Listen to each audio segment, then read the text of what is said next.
Hello friends, good morning. നമ്മുടെ എല്ലാ T V സീരിയലിലേക്ക് എല്ലാവർക്കും സ്വാഗതം. അങ്ങനെ നമ്മുടെ ഗോവർദ്ധനോട് തൻ്റെ ഉള്ളിലെ ഇതൊക്കെ ഇങ്ങനെ പറഞ്ഞുകൊണ്ട് പോവുക കേട്ടോ ബാലേട്ടൻ. അപ്പോൾ ഈ ഗോവർദ്ധന് കാര്യം മനസ്സിലാക്കുന്നില്ല. ഇത് എന്തൊക്കെയാണ് ബാലേട്ട ഈ പറയുന്നത്? എന്നെ എന്താ കളിയാക്കുകയാണോ എന്ന് ഗോവർദ്ധൻ അന്നേരം ചോദിച്ചു. അപ്പോൾ ബാലേട്ടൻ ഒന്ന് ചിരിച്ചു.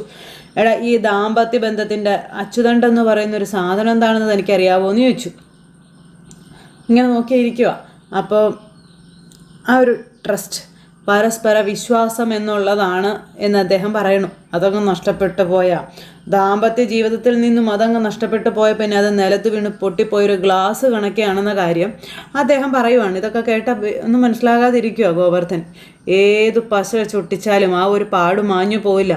മുമ്പത്തെ ഭംഗിയും രൂപഭംഗിയും ബലവും ഒന്നും കിട്ടാൻ പോണില്ല. അപ്പം നിങ്ങൾ തമ്മിൽ ചില തെറ്റിദ്ധാരണകൾ ഉണ്ടെന്നല്ലേ ഉള്ളൂ. അത് അലീന വന്നതിന് ശേഷം ഉണ്ടതല്ലേ, അവൾ പോകുന്നതോടെ അതങ്ങ് മാറത്തില്ലേ എന്ന് ചോദിച്ചു. അതാണ് എൻ്റെ ഒരു സംശയം. ആ സംശയം അത് അങ്ങനെ നിന്നോട്ടെ എന്ന് ബാലേട്ടൻ പറഞ്ഞു. അലീന പോയി കഴിയുമ്പോൾ എന്നതാ സംഭവിക്കാൻ പോകുന്നത് നമുക്ക് നോക്കാവുന്നു. അദ്ദേഹം ഇങ്ങനെ സംസാരിച്ചുകൊണ്ടിരിക്കുമ്പോൾ ബാലേട്ടൻ്റെ ഫോണിലേക്ക് ഒരു കോള് വരുന്നു. അദ്ദേഹം ആണെങ്കിൽ ആ കോൾ അറ്റൻഡ് ചെയ്യുക. ഹലോ. അപ്പോൾ നമ്മുടെ അലീനയാണ് വിളിച്ചത്. അച്ഛനത് എവിടെ എത്തിയെന്ന് ചോദിച്ചു.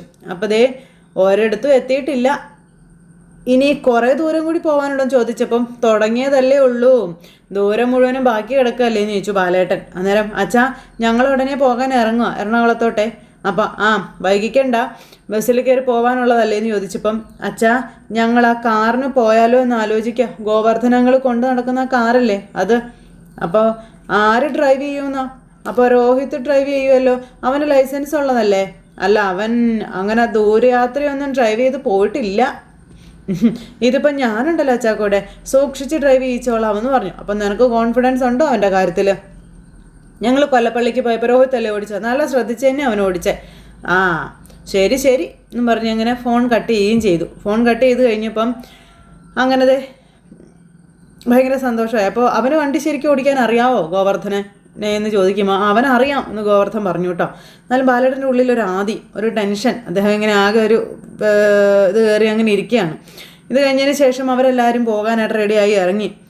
അപ്പോൾ വണ്ടിയുടെ കാര്യമൊക്കെ അവിടെ നിന്ന് ഫോണിൽ വിളിച്ച് ചോദിക്കുക, ആരാ വണ്ടിയായിട്ട് പോന്നിരിക്കുന്നത്, ഡ്രൈവറാണോ? ഇതൊക്കെ ഇങ്ങനെ രോഹിത്. അപ്പോൾ ഓക്കെ ആയിക്കോട്ടെ എന്നും പറഞ്ഞിങ്ങനെ സംസാരിച്ചുകൊണ്ട് നിൽക്കുമ്പോൾ തന്നെ നമ്മുടെ അലീന ഡോറൊക്കെ പൂട്ടി ഇറങ്ങി. അപ്പോൾ അതേ വരുന്നുണ്ടല്ലോ എന്നും പറഞ്ഞുകൊണ്ട് വണ്ടി കാണിച്ചു കൊടുത്തു. വണ്ടിയിൽ നിന്ന് ഡ്രൈവർ ഇറങ്ങി ഇവർക്ക് വണ്ടി കൊടുത്തു. അപ്പോൾ ഡ്രൈവറോട് പോയിക്കൊള്ളാൻ പറഞ്ഞു. അങ്ങനത്തെ ഓക്കെ സ്റ്റാർട്ടും പറഞ്ഞു. അവർ വണ്ടി എടുത്ത് അവരങ്ങ് പോകുക കേട്ടോ. അവരങ്ങ് പോകാനായിട്ട് ഇറങ്ങുന്ന സമയത്ത് രോഹിത്തിന് ചെറിയ പേടിയും കാര്യങ്ങളൊക്കെ ഉണ്ട്, ഇത്രയും ദൂരമൊക്കെ പോകേണ്ടതായതുകൊണ്ട്. പക്ഷെ നമ്മുടെ അലീനയുടെ ഒരു ബലത്തിൻ്റെ പുറത്ത് അവരങ്ങ് പോവുക. അങ്ങനെ അവർ പോയി. അത് കഴിഞ്ഞപ്പോഴത്തേക്കും പിന്നെ ബാലേട്ടനും ഗോവർദ്ധനും കൂടെ വേറൊരിടത്ത് ചെന്ന് വണ്ടിയിൽ ഇറങ്ങി. അവർ ചായയൊക്കെ കുടിച്ചു. അപ്പോൾ അങ്ങനെ ചായയൊക്കെ കുടിച്ച് ഇറങ്ങി കഴിഞ്ഞപ്പോഴത്തേക്കും ഗോവർദ്ധൻ വണ്ടി ഓടിക്കാനായിട്ട് തുടങ്ങിയപ്പം ഗോവർദ്ധനോട് ബാലേട്ടൻ പറഞ്ഞു, താൻ കുറച്ച് റെസ്റ്റ് എടുക്കണോ, ഞാൻ കുറച്ച് നേരം വണ്ടി ഓടിക്കാം, എനിക്ക് കുറച്ച് നേരം വണ്ടി ഓടിക്കണമെന്ന്. ശരി ആയിക്കോട്ടെ എന്ന് പറഞ്ഞു. അങ്ങനെ വണ്ടി ബാലേട്ടൻ്റെ കയ്യിലേക്ക് കൊടുത്തു. ഗോവർദ്ധൻ അപ്പുറത്തെ സൈഡിൽ കയറിയിരുന്നു. അപ്പോൾ ബാലേട്ടൻ ഓടിക്കണമെന്ന് ചോദിച്ചു. എന്താണോ നിനക്കൊരു പേടി, ഞാൻ വല്ലയിടത്ത് കൊണ്ട് ഇടിക്കുമെന്ന് വേണോ എന്ന് ചോദിക്കുമ്പം അയ്യോ അതൊന്നും അല്ല ബാലേട്ട, അത് പിന്നെ വയ്യാത്തത് കൊണ്ട് എനിക്ക് വയ്യാത്തത് കൊണ്ടല്ല, ഒരു ബലത്തിനാണ് തന്നോടുകൂടി വരാൻ പറഞ്ഞതെന്ന് ഗോവർദ്ധനോട് ബാലേട്ടൻ പറയാം. അങ്ങനെ അവർ രണ്ടുപേരും വണ്ടി എടുത്തു. അവർ പോണു. ബാലേട്ടനാണെങ്കിൽ ആ കലിയൊക്കെ ഇങ്ങനെ ഉള്ളിലിങ്ങനെ പിടിച്ചാണ് വണ്ടി ഓടിക്കുന്നത്. എല്ലാം മനസ്സിലിങ്ങനെ കിടന്ന് കറങ്ങിക്കൊണ്ടിരിക്കുക. ഗോവർദ്ധനാണെന്നുണ്ടെങ്കിൽ ബാലേട്ടൻ ഇങ്ങനെ നോക്കുന്നു ഇടയ്ക്കിടയ്ക്കും. അപ്പോൾ ഞാൻ ഇത്രയൊക്കെ പറഞ്ഞിട്ടും താൻ എന്താ എന്നോടൊന്നും തിരിച്ച് ചോദിക്കാത്തതെന്ന് ബാലേട്ടൻ അന്നേരം ഗോവർദ്ധനോട് ചോദിച്ചു. ഞാനെന്തിനാ ചോദിക്കേണ്ട ആവശ്യമില്ലല്ലോ, ഞാൻ അറിയേണ്ട കാര്യമാണെങ്കിൽ ബാലേട്ടൻ എന്നോടത് പറയുമെന്ന് എനിക്ക് അറിയാമല്ലോ എന്ന് ഗോവർദ്ധൻ പറയാം. അപ്പോൾ ബാലേട്ടൻ ഒന്ന് ചിരിച്ചു. ഒരു കാര്യമില്ലാണ്ട് എന്നെ കൊണ്ടുപോകില്ലെന്നും എനിക്കറിയാമെന്നും ഗോവർദ്ധൻ അന്നേരം ബാലേട്ടനോട് പറഞ്ഞു. നമ്മൾ പുനലൂർ വരെ ഒന്ന് പോകുവാണ് എന്ന് പറഞ്ഞു. അപ്പോൾ ഇങ്ങനെ അന്തം വിട്ട് നോക്കുക, എൻ്റെ മൂത്ത അളിയനില്ലേ, വൈജയുടെ മൂത്ത സഹോദരൻ ഗംഗാധര മേനോൻ, അയാളുടെ അടുത്തേക്കാണ് പോണത്. അപ്പോൾ ഊട്ടിക്കോ? അവിടെ തന്നെ ആദ്യം അയാളെ കാണണം, അവിടുന്ന് വേണം പടിപടിയായിട്ട് ഞാൻ ഉദ്ദേശിക്കുന്ന സ്ഥലങ്ങളിലേക്ക് എത്താൻ എന്ന് ബാലേട്ടൻ പറയുക. പോണത് വേറെ എങ്ങോട്ടും അല്ല, അലീനയുടെ അച്ഛനെ കാണാനാണ്. അത് വേറൊരു സത്യം. അപ്പം തനിക്ക് കാര്യങ്ങളൊന്നും മനസ്സിലായില്ലല്ലേ? ബാലേട്ടൻ ഇങ്ങനെ കുട്ടികൾക്ക് പറഞ്ഞു കൊടുക്കുന്ന കഥ പോലെ കുപ്പിയിൽ നിന്നും കുടത്തിൽ നിന്നൊക്കെ വരുന്ന ഭൂതത്തിൻ്റെ കാര്യം പറയുമ്പോൾ അതും ഇതും കൂടി എനിക്ക് ചേർത്തെടുക്കാനൊന്നും പറ്റുന്നില്ല എന്ന് പറഞ്ഞു. അപ്പോഴത്തേക്കും നമ്മുടെ ബാലേട്ടൻ ഒരു ഒറ്റ ചിരിയായിരുന്നു. ഗോവർദ്ധന് പേടിയായി. അപ്പം കുടത്തിലടച്ച ഭൂതമില്ലേ, ആ ഭൂതത്തെ കെട്ടണമെങ്കിലേ പുറത്തേക്ക് ഇറക്കണമെന്നുണ്ടെങ്കിൽ ആദ്യം ആ ഭൂതത്തെ കുടത്തിലടിച്ച് ഓരോരുത്തരെ ആയിട്ട് കണ്ട് കണ്ട് കണ്ട് ഭൂതത്തെ പുറത്തിറക്കാനുള്ള സംഭവങ്ങൾ റെഡിയാക്കണം.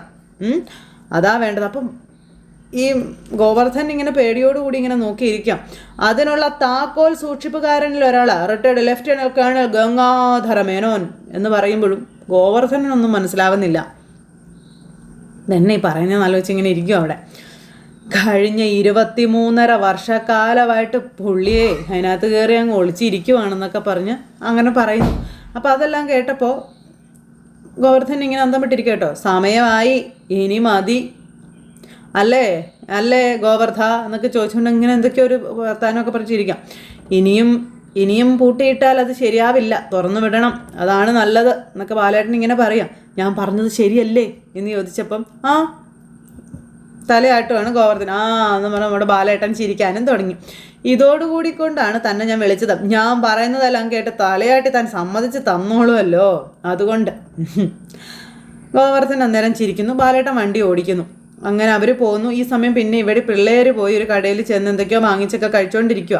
അപ്പോൾ അങ്ങനെ വാങ്ങിച്ച് കഴിക്കുന്നു. ഈ സമയത്ത് അലീന ഫോൺ എടുത്ത് വിളിക്കുക കേട്ടോ. ഹലോ, നിനക്കെന്നാടി സുഖമില്ലേടി മോളെ എന്നൊക്കെ ചോദിക്കുമ്പോൾ നല്ല സുഖമില്ല എന്ന് പറയുന്ന രേവതിക്കുട്ടിയെ വിളിക്കുന്നത്. അയ്യോടി, എന്നെ പറ്റി എൻ്റെ കൊച്ചിന്?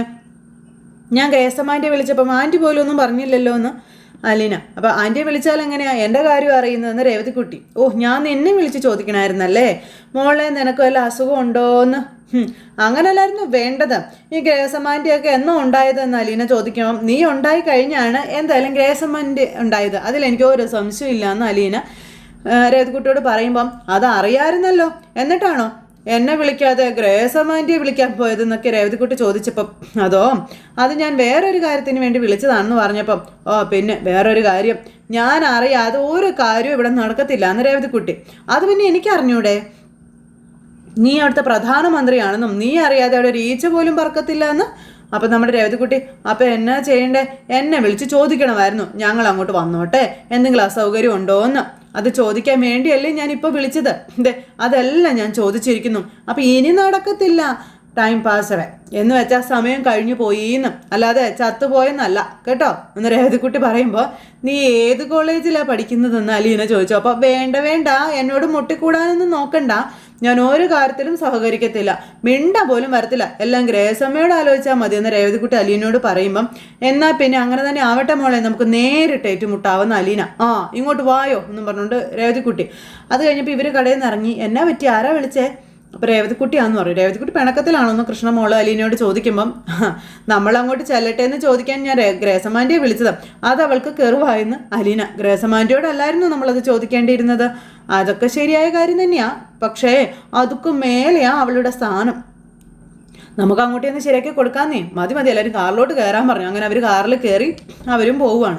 അങ്ങനെ അവരും വർത്തമാനമൊക്കെ പറഞ്ഞ് അങ്ങനത്തെ ആ സ്ഥലമൊക്കെ കണ്ട് ആസ്വദിച്ച് ഇവരങ്ങനെ പോകുന്നു. അങ്ങനത്തെ വീടും കാര്യങ്ങളൊക്കെ സ്ഥലവും കാര്യങ്ങളൊക്കെ പരിചയപ്പെട്ട് ഇവരങ്ങ് പോകും. അങ്ങനെ വീട്ടിലേക്ക് ചെന്ന് കയറിയപ്പോൾ ഈ വീട് കണ്ട് ഇവർ ഞെട്ടിപ്പോയി.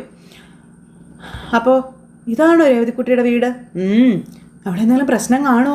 എന്തെങ്കിലും പ്രശ്നം ഉണ്ടെങ്കിലേ അലീന ചേച്ചി പറഞ്ഞോളും, നീയേ ഞങ്ങളുടെ തലയിൽ കയറാൻ നോക്കരുത് എന്ന് ബബിത അന്നേരം ഈ കൃഷ്ണമോളോട് പറയാം. കണ്ട അലീന ചേച്ചി എന്നും പറഞ്ഞുകൊണ്ട് അന്നേരം കൃഷ്ണ നമ്മൾ വീടെത്തിയെന്ന് പറഞ്ഞ് വീട് കാണിച്ചു കൊടുത്തപ്പോൾ ഇവർ അന്താളിപ്പോട് കൂടി ഇങ്ങനെ നോക്കുക കേട്ടോ. നിങ്ങളിറങ്ങ് എന്നും പറഞ്ഞ അലീന. അപ്പോഴത്തേക്കും നമ്മുടെ രോഹിത്തിനാകെ ഒരു ചമ്മൽ ഇറങ്ങാൻ. എന്നിട്ട് രോഹിത്ത് ഇങ്ങനെ അതിൽ തന്നെ ഇരിക്കുക.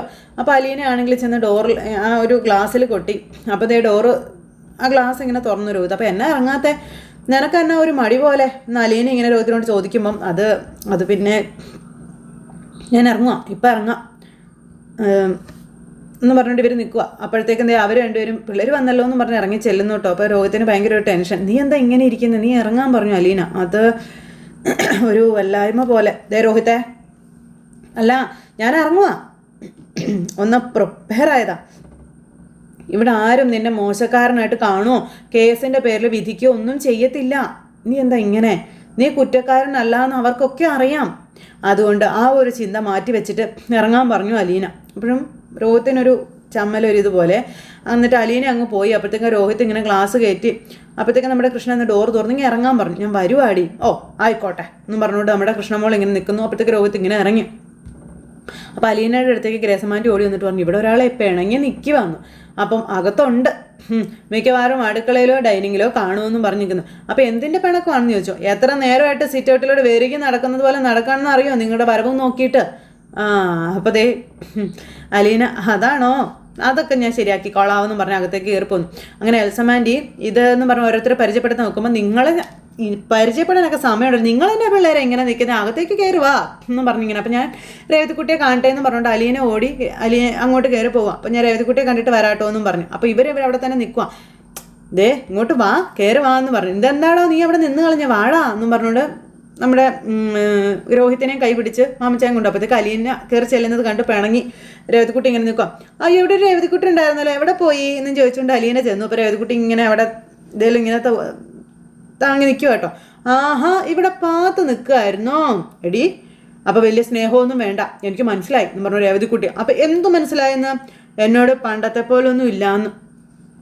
ഷെടാ എങ്ങനെയാ അത് മനസ്സിലായി നിനക്ക് എന്ന് അലീന ചോദിക്കുമ്പം അവരെല്ലാം കൂട്ടി ഇങ്ങോട്ട് വരാൻ പോവുകയാണെന്ന് എന്നോട് പറഞ്ഞില്ലല്ലോ എന്ന് രേവതിക്കുട്ടി പറയുമ്പം അതാണോ എന്നോടല്ലായിരുന്നു ആദ്യം പറയേണ്ടിയിരുന്നതെന്ന് രേവതിക്കുട്ടി ഇങ്ങനെ ചോദിക്കാം.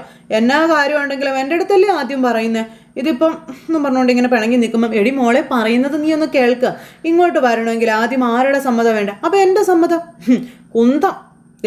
ആദ്യം മാമച്ചങ്ങളെ ഗ്രേസമാരിയും സമ്മതിക്കണ്ടേ? ഞങ്ങളിവിടെ വരുമ്പോൾ ഞങ്ങളെ സ്വീകരിക്കാൻ പറ്റിയ സാഹചര്യം ഇവിടെ ഉണ്ടോ എന്ന് നോക്കണ്ടേ? മാമച്ചനങ്ങളും ആൻറ്റിയും സുഖമില്ലാതിരിക്കുവാണോ? ഇവിടെ വേറെ അതിഥികൾ വല്ലതും ഉണ്ടോ? നിങ്ങൾ എങ്ങോട്ടെങ്കിലും ടൂർ പോകാനിരിക്കുവാണോ? ഇതൊക്കെ ചോദിച്ചിട്ട് വേണ്ട ഇങ്ങോട്ട് വരാൻ. അപ്പം അതൊക്കെ ശരിയായ കാര്യം തന്നെയാണെന്ന് രേവതിക്കുട്ടി. അപ്പം ആരോടത് ചോദിക്കണം? അപ്പം എന്നോട് ചോദിക്കണമെന്ന് രേവതിക്കുട്ടി. ഒരു അടിയം വെച്ച് തരും കേട്ടോ എന്ന് അലീന ഇങ്ങനെ പറയണു. ഒരു വീട്ടിലെ യജമാനത്തിയോട് വേണ്ടേ അത് ചോദിക്കാൻ? ഈ വീട്ടിലെ യജമാനത്തി ആരാ? അപ്പം ഞാൻ എന്ന് രേവതിക്കുട്ടി. നിന്നെ ഉണ്ടല്ലോ, ഇവിടെയല്ല നീയാണോടി? മാമച്ചനങ്ങൾ നീയാണോ? ഗ്രേസമാൻറ്റി നീയാണോ? അപ്പം എന്നോട് ചോദിച്ചിട്ട് ആൻറ്റിയോട് ചോദിക്കാമായിരുന്നല്ലോ എന്ന് രേവതിക്കുട്ടി വീണ്ടും. നിന്നോട് ആദ്യം ചോദിച്ചാൽ നീ പറയും പാലായിലുള്ള എല്ലാവരും ഇങ്ങോട്ട് പോരെ, ഇവിടുത്തെ കാര്യം ഞാൻ ഏറ്റുവന്നു. അത് ഞാൻ പറയുമെന്ന് രേവതിക്കുട്ടി. എന്നിട്ട് നീ ചെന്ന് ഗ്രേസമാൻറ്റിയോടും മാമച്ചനങ്ങളിനോടും പറയും പാലാക്കാർ ഇങ്ങോട്ട് വരുന്നുണ്ട്, നമ്മുടെ ബുദ്ധിമുട്ടൊന്നും സാരമില്ല, അവർ വന്നിട്ട് പോയിക്കോട്ടെ എന്ന്. അതും ഞാൻ പറയും. അവരെ സമ്മതിക്കുകയും ചെയ്യുമോ? ഞാൻ പറഞ്ഞാൽ അവരത് സമ്മതിക്കുമെന്ന് നമ്മുടെ രേവതിക്കുട്ടി. അതെന്തുകൊണ്ടാ? നിന്നോടുള്ള സ്നേഹം കൊണ്ടല്ലേ? അതെ. ഞങ്ങൾ വരുന്നതിൽ അവർക്ക് എന്തെങ്കിലും ബുദ്ധിമുട്ടുണ്ടോ എന്ന് ചോദിച്ചിട്ട് എന്തെങ്കിലും തടസ്സം ഉണ്ടെങ്കിൽ വരണ്ടാന്ന് വിചാരിച്ചാ ആദ്യം ഞാൻ ഗ്രേസമാൻറ്റിയെ വിളിച്ച് കാര്യങ്ങൾ ചോദിച്ചത്. അത് കഴിഞ്ഞപ്പോൾ എന്നെ വിളിച്ച് പറയാമായിരുന്നല്ലോ. അത് കഴിഞ്ഞപ്പോൾ അവിടെ വേറെന്തോ തടസ്സം വന്നു എന്ന് അലീന. പിന്നെ ഞാൻ ഓർത്തു ഗ്രേസമാൻറ്റി നിന്നോട് പറയാതിരിക്കത്തില്ലല്ലോ, അതിപ്പോൾ പറഞ്ഞു കാണുമായിരിക്കും എന്ന്. എന്നിട്ടും ഇങ്ങോട്ട് വരുന്നതിനിടയ്ക്ക് ഞാൻ നിന്നെ വിളിച്ചില്ലേടി എന്ന് ചോദിച്ചപ്പോൾ വലിയ കേമമായി പോയി.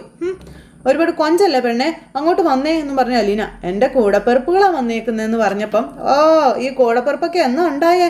ഞാനേ ഉണ്ടായിരുന്നുള്ളൂ കഴക്കൂട്ടത്ത് വെച്ച് അല്ലേ എന്ന് രേവതി പറഞ്ഞപ്പം നിന്നെ ഞാൻ ശരിയാക്കി തരുമെന്ന് പറഞ്ഞ് ചെവിക്ക് പിടിച്ചു. അങ്ങനെ നമ്മുടെ രേവതിക്കുട്ടിയും കൊണ്ട് ഇങ്ങനെ അവർ ചെല്ലുമ്പം നമ്മുടെ രോഹിത് ഇങ്ങനെ കയറാൻ മടിച്ചിങ്ങനെ അവിടെ നിൽക്കും. അപ്പം മാമച്ചാൻ ഇറങ്ങി ചെന്നു കേട്ടോ. ഇങ്ങോട്ട് കയറി വാടോ, ഇയാളെന്തിനാ മാറി നിൽക്കുന്നേ? ഇവിടെ ഒരു കുഴപ്പമുണ്ട്, ഇടിച്ചിടിച്ച് നിൽക്കണം. അപ്പം റിലീസ് സിനിമയുടെ ടിക്കറ്റ് എടുക്കാൻ നിൽക്കുന്നത് പോലെ എന്ന് പറഞ്ഞുകൊണ്ട് ഇങ്ങനെ നിൽക്കുമ്പോഴത്തേക്കും നമ്മുടെ രേവതിക്കുട്ടി അലീന വന്നു. പിന്നെ വേറൊരു കാര്യം ഓർമ്മ വെച്ചോ, ഇവിടെ പെണ്ണുങ്ങൾക്കാണ് ഭൂരിപക്ഷം. അവർ 5 പേരുണ്ട്, വന്നത് 3, നിന്നത് 2. അപ്പോൾ ഇവരിങ്ങനെ നോക്കുവാട്ടോ അലീനയും രേവതിക്കുട്ടിയും. നമ്മൾ ഒന്നിച്ച് നില്ലെന്നില്ലെങ്കിലേ ബലം കിട്ടത്തില്ല, ഒറ്റപ്പെട്ടു പോകുമെന്നും ചാനും പറയുമ്പോൾ എന്താ അങ്ങളെന്ന് ചോദിച്ചാൽ അലീന അവിടെ ഒരു രഹസ്യം പറിച്ചില്ല. ഇവിടെ നിങ്ങളെ നിലത്ത് നിർത്താനുള്ള തന്ത്രം പറഞ്ഞു കൊടുത്തോണ്ടിരിക്കുകയായിരുന്നു. 2 പുരുഷന്മാരല്ലേ ഉള്ളൂ, ഇടിച്ചു നിൽക്കണ്ടേ എന്നിങ്ങനെ മാമച്ചായം പറയുമ്പം ഇവരിങ്ങനെ എന്ന് പറഞ്ഞിട്ട് ചിരിച്ചോണ്ട് ഇങ്ങനെ ഇവിടെ നിൽക്കുന്നു. ആ ഒരു സിറ്റുവേഷൻ കാണിച്ച് ഇന്നത്തെ നമ്മുടെ കഥ അവസാനിച്ചിട്ടുണ്ട്. അപ്പോൾ എല്ലാവരും കാത്തിരുന്ന് കാണത്തില്ലേ? എല്ലാവർക്കും നല്ലൊരു ദിവസം ആശംസിക്കുകയാണ്. ടാറ്റാ.